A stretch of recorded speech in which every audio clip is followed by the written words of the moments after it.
آج انصاف کے ساتھ عرض کرنا چاہوں گا، آج جو دیوبند ہے یا جو دیوبندی ہیں، اگر ان کو میری بات بری لگتی ہے تو ٹھنڈے دل سے میرے عزیز اپنے دل پر ہاتھ رکھ کر کے سوچو، آؤ میں تمہیں دعوت دیتا ہوں، آؤ ہم ان تمام چیزوں پر جمع ہو جاتے ہیں جو صحابہ اور تابعین سے تھی۔ کوئی نئی بات تم اپنی کتاب میں نہیں لاؤ گے، کوئی نئی بات میں اپنی کتاب میں نہیں رکھتا۔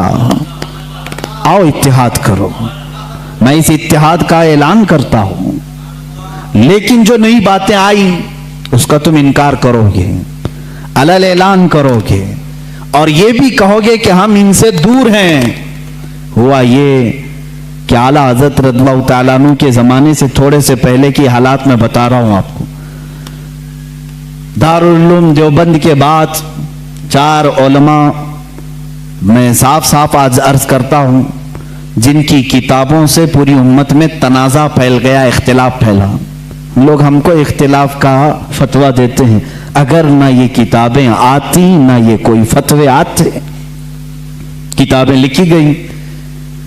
کتابوں میں اچھی باتیں تھی، حضور صلی اللہ علیہ وسلم کی سیرت پر بھی کچھ کتابیں لکھی گئی، اللہ کی شان میں لکھی گئی، بہت ساری باتیں اچھی تھیں، لیکن بیچ میں چل کر کچھ عبارتیں ایسی کہ لڑکھڑا گئی، اور وہ اتنی لڑکھڑا گئی کہ عام مسلمان بھی اسے بولنا پسند نہیں کرے گا۔ براہین قاطعہ کتاب کا نام بول رہا ہوں، تقویت الایمان کتاب کا نام ہے، تحذیر الناس کتاب کا نام ہے، حفظ الایمان کتاب کا نام ہے۔ یہ وہ کتابیں جو آج چھپی نہیں ہیں، مارکیٹ میں چھپی ہیں، ابھی بھی موجود ہیں، ابھی بھی موجود ہیں۔ انہی کتابوں کی عبارات کی وجہ سے ہی تو یہ تنازع پھیلا پورے امت میں، اختلافات۔ اہل سنت و جماعت متحدہ متفقہ ایک ہی جماعت تھی بر صغیر میں۔ ان کتابوں کے آنے کے بعد ہوا کیا؟ ایک کتاب میں لکھا گیا اللہ جھوٹ بول سکتا ہے، نئی بات تھی۔ اس بات پر آج تک امت نے کبھی کسی بھی شیخ کسی بھی بزرگ سلف صالحین سے مجھے عبارت لا کر کے دکھاؤ اس سے پہلے کوئی بات ہوئی تھی۔ پھر ایک کتاب میں عقیدہ توحید کو بیان کرتے ہوئے مولوی اسماعیل دہلوی صاحب نے یہ تک لکھ دیا، حضور صلی اللہ تعالیٰ علیہ وسلم کا خیال نماز میں آنا گدھے اور بیل کے خیال سے بدتر ہے۔ یہ نئی بات تھی کہ نہیں تھی؟ اور جا کر کے کراس ویریفیکیشن کر لینا، اگر میں جھوٹ بولوں تو میرا جبہ پکڑ لینا اور جو سزا دے سکتے ہو دو۔ میں یہ لفاظی نہیں کر رہا اور نہ پھکائی کر رہا ہوں، یہ جملے آج کتاب میں موجود ہیں۔ تقویت الایمان میں حفظ الایمان کتاب آئی، اس میں مولوی اشرف علی صاحب نے حضور صلی اللہ تعالیٰ علیہ وسلم کے علم غیب پر بحث کرتے کرتے یہ کہہ دیا، حضور کے علم غیب کی کیا تخصیص، کیا تخصیص یعنی ان کی کیا خصوصیت ہے؟ اتنا علم غیب تو زید کو، پاگلوں کو، بچوں کو، بلکہ جانوروں کو بھی حاصل ہے۔ شیطان کا علم غیب تو قرآن سے ثابت ہے، انہوں نے کہا شیطان کا علم غیب قرآن سے ثابت ہے، حضور صلی اللہ علیہ وسلم کے علم غیب کی کیا خصوصیت ہے؟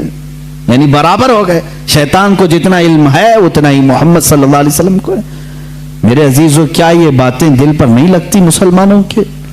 یہ عبارتیں آئیں، کتابوں میں لکھی گئی، اور بڑا فتنہ یہاں سے بھی ہوا مولوی قاسم نانوتوی صاحب کی کتاب سے، کہ انہوں نے یہ بھی لکھا کہ بالفرض بعد زمانے نبی کے اگر کوئی دوسرا نبی پیدا ہو گیا تو حضور کے خاتم النبیین ہونے میں کوئی فرق نہیں آئے گا، یعنی کوئی دوسرا نبی پیدا ہو سکتا ہے، اگر ہو گیا اگر مگر کی بات ہی چھوڑو، جب حضور نے 1400 سال پہلے کہہ دیا، فرما دیا کہ میرے بعد کوئی نبی نہیں ہو سکتا تو نہیں ہوگا۔ آپ کتاب میں یہ نئی بات لکھنے کی کیوں ضرورت پیش کی؟ آپ کو کیوں ضرورت پیش آئی کہ اگر اب کے زمانے میں بھی کوئی نبی آئے گا تو حضور کے خاتم النبیین ہونے میں کوئی فرق نہیں آئے گا؟ تو آپ کی اس بات سے پتہ نہیں کتنے محلوں میں کہاں کوئی نبی ہونے کا اعلان کر دے گا۔ عزیزان گرامی وقار، یہ کتابیں پورا کا پورا ہندوستان ایک کھلبلی مچا چکی تھی، کوہرام بپا تھا، تنازعات میں گھر گئے۔ قادیانی اپنے نبی ہونے کا اعلان کر رہا ہے، ادھر ایک نیچری فرقہ ہے علی گڑھ سے جو قرآن کے معجزات کا انکار، حسیات کو صرف ماننے والا، نیچر کو صرف ماننے والا اور مغیبات کو نہیں تسلیم کرنے والا، اور ایک طرف عظمت رسالت صلی اللہ تعالی علیہ وسلم پر، رسول کریم صلی اللہ تعالی علیہ وسلم کے متعلق یہ سارے جملے آ رہے ہیں۔ چلو 100 سال کا عرصہ گزر گیا، آج بھی میں دعوت دیتا ہوں، آج تو سوشل میڈیا کا زمانہ ہے، میری یہ دعوت قبول کریں علماء دیوبند یا جو بھی، میں آپ سے اتحاد کر لوں گا، سینے سے سینہ لگا لوں، لیکن صرف یہ باتوں سے تم انکار کر دو اور کہو کہ وہی عشق رسالت ہمارے اندر ہے جو سیدنا ابو بکر صدیق میں تھا، سیدنا عمر فاروق میں تھا، عثمان ابن عفان میں تھا، حیدر کرار میں تھا، رضوان اللہ تعالی علیہ مجمعین۔ جو مشائخ اہل سنت نے ہمیں محبت رسول اور تعظیم رسول سکھایا ہے اسی پر ہمارا اتفاق ہے، آؤ میں سینے سے سینہ لگانے کو تیار ہوں۔ ہم کون سا اختلاف چاہتے ہیں آپ سے؟ ہم کون سا اختلاف چاہتے ہیں؟ ہمارا یہ ایک بات یاد رکھ لیں، اگر میں آج نام لے کر کے کسی کو کہہ رہا ہوں تو صرف اس لیے کہ ہمارا دین ہی یہ کہتا ہے جو ان سے نا آشنا ہو اس سے ہمارا کوئی تعلق بھی نہیں، ہمارے رشتے ناتے اگر ہیں تو صرف عظمت رسالت سے جڑے ہوئے ہیں، جو نبی کا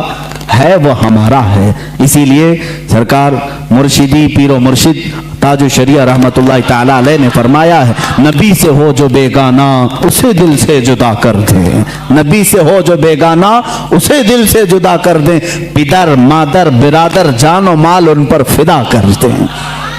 اسی وقت ایمان کو پہنچو گے، اسی وقت ایمان کو پہنچو گے۔ اب یہ حالات میں بتا رہا ہوں آپ کو، انڈیا کے، ہندوستان کے، اکھنڈ بھارت کے حالات، مسلمانوں میں تفرقہ پیدا کیا انگریز، اور انہوں نے اپنے مال، اپنی حکومت، اپنی سلطنت کو پھیلانے کے لیے، بہادر شاہ ظفر کا قتل ہو چکا تھا،